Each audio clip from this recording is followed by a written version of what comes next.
ළමයි මේ තුන්වන ගාන ගත්තොත් එහෙම සම්පත් පොතේ දීලා තියෙන නෝට් එකෙන් අහලා තියෙන ගානක්. ඔයාලා දන්නවා මෙන්න මේ තියෙන්නේ පැරානයිට්‍රොෆීනෝල්. මේ පැරානයිට්‍රොෆීනෝල් වල අණු දෙකක් අතර තමයි ළමයි මේ හයිඩ්‍රජන් බලය ඇතිවීම සිද්ධ වෙන්නේ. එහෙනම් අන්තර් අණුක හයිඩ්‍රජන් බල තමයි මෙයාගේ තියෙන්නේ. ඒත් එක්කම මේ තියෙන්නේ ඕතොනයිට්‍රොෆීනෝල්. මේ ඕතොනයිට්‍රොෆීනෝල් වල මෙතනදී තමයි හයිඩ්‍රජන් බලය ඇතිවීම සිද්ධ වෙන්නේ. එහෙනම් මේක අන්තහ අණුක හයිඩ්‍රජන් බල. මේ වචන පටලව ගන්න එපා.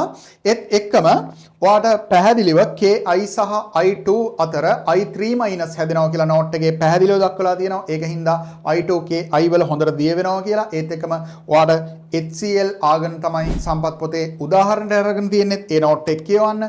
ClF ළමයි ClF ගත්තොත් එහෙම මේ අණුවේ ක්ලෝරින් සහ ෆ්ලෝරින් අතර විද්‍යුත් ඍණතාව වෙනසක් තියෙන හින්දා ද්‍රවීයයි.